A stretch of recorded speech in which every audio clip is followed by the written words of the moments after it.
സാറിൻ്റെ അടുത്തല്ലേ അടിക്കെന്ന് പറഞ്ഞ.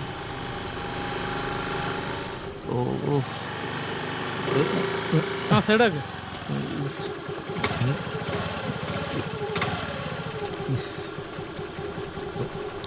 എവിടെയാണ് ഇതിൻ്റെ സ്റ്റാൻഡ്?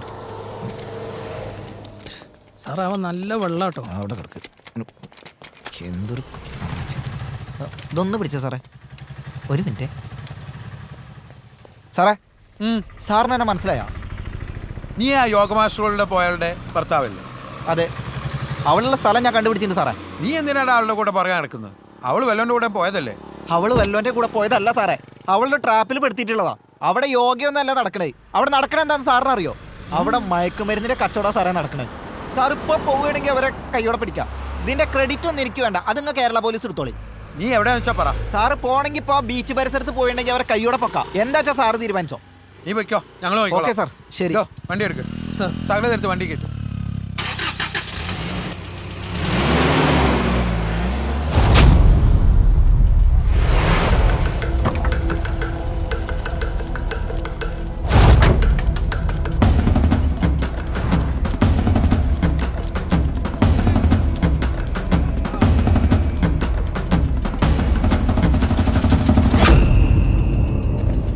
എന്താ സാറേ? ഒരു കാര്യം പറയാണ്ട്. എന്താ സാറേ?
വരൂ, കയറിയിരിക്കൂ.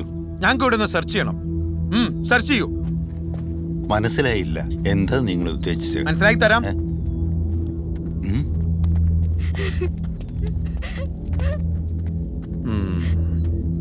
സാറേ, ഇവരെ ഞങ്ങളെ ചതിക്കുകയായിരുന്നു സാറേ.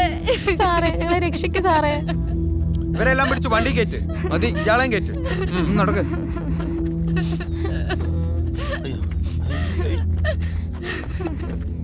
തളരല്ല സാറേ, ഞാൻ കേൾക്കോളാം. അതെ, ഇവിടെ വിട്ട് പോയില്ലട്ടോ.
പത്രോസ് വരാന്ന് പറഞ്ഞിട്ട് എന്ത് പറ്റി? തിരക്കിലായിരിക്കും അല്ലേ?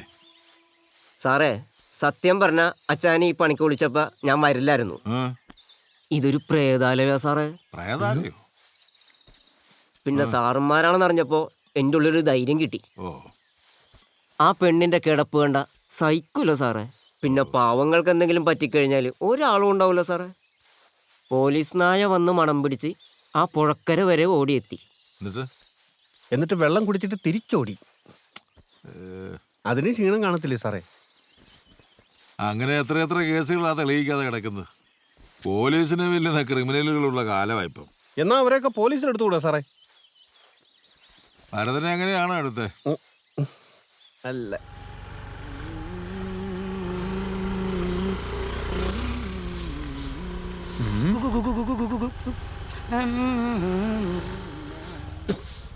ഏയ് അതേറിപ്പോ ആ കോഴി വരുന്നുണ്ട്.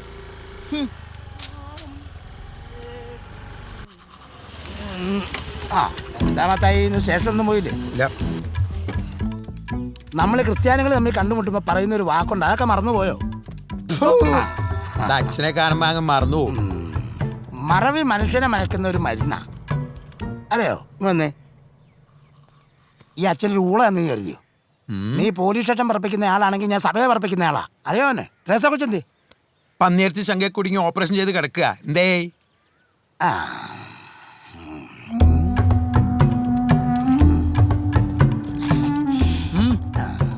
എന്താ മത്തായി ഒരു വശപ്രസവൊക്കെ പോലെ? അതെ, ഈ പോലീസുകാരെല്ലാം കൂടി അച്ഛന്മാരെ കുരിശത്തിറക്കല്ലേ, അത് സഭ പൊറുക്കിയല്ല. ഞാൻ ഇച്ചിരി വീഞ്ഞു കുടിച്ചിട്ട് വരാം. ഓർത്തമാര് പഠിച്ചോട്ട് ഇറങ്ങിക്കോളൂ. മോനെ വിനു, വീട്ടിൽ 2 വനിതകൾ വന്നിട്ടുണ്ടെന്ന് അറിഞ്ഞ് തിരുവാൻ കാണിച്ചാ? പെണ്ണിനേക്കാളും എനിക്കിഷ്ടം ദാ ഇങ്ങനെ 2 പുകകത്തോട്ട് വിട്ട് സ്വർഗത്തിലേക്ക് പറന്നു പോകുന്നതാ. ലഹരി തോന്നിയത് ഒരു പെണ്ണിനോട് മാത്രം, റോസ്മേരിയോട്. അവളുടെ പിന്നാലെ നീ കുറെ നടന്നല്ലേ, എന്നിട്ട് അവസാനം എന്തായി? എടാ, ഞാൻ ഒരു കാര്യം ചോദിക്കട്ടെ.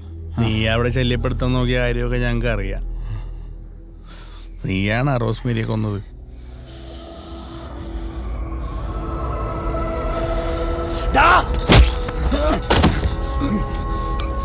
മിണ്ടിപ്പോരുത് പന്നിയുടെ മോനെ, കൊന്നുകളയും ഞാൻ.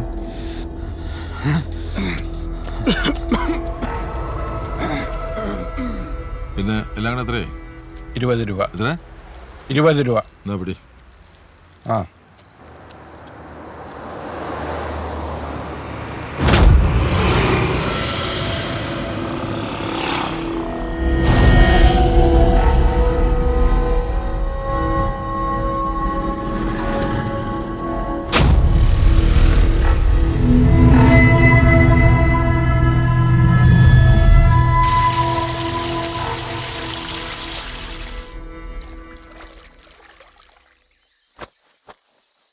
സാറേ, ഓരോ ദിവസം ചെല്ലും തോറും പേടി കൂടിക്കൂടി വരുക. അധിക നാൾ ഇവിടെ നിന്ന ആ ചത്തുപോയ പെണ്ണുമ്പിള്ളയുടെ ആത്മാവ് എൻ്റെ പിള്ളേരെ അനാഥമാക്കും. എല്ലാത്തിനും ഒരു ചോര മണമാണ് സാറേ. സാറേ, നമുക്ക് ഈ പള്ളിയിലച്ഛനെ കൊണ്ടുവന്നൊന്ന് വെഞ്ചാമരം വീശിച്ചാലോ? വെഞ്ചാമരോ? ആ, അച്ഛൻ വന്നിട്ടിങ്ങനെ ഈ പുകയൊക്കെ ഇങ്ങനെ ആക്കിയിട്ട് പനിനീരൊക്കെ ഇങ്ങനെ തളിക്കുന്ന. ഓ, വെഞ്ചരിപ്പ്. ആ, അത് തന്നെ. നമുക്കേ ആ അടുക്കള ഒന്ന് ശരിയാക്കി എടുത്താ വല്ലപ്പോഴും ഇച്ചിരി കട്ടൻ ചായ ഇട്ട് കുടിക്കാടൂ. അയ്യോ, അത് തുറക്കൊന്നും വേണ്ട സാറേ. അവിടെ കിടന്നാണ് ആ പെണ്ണുമ്പിള്ള എത്തത്. അവിടെ വെച്ച് കട്ടൻ ചായ ഇട്ടാലേ കട്ടൻ ചായക്ക് ചോരയുടെ മണം വരും.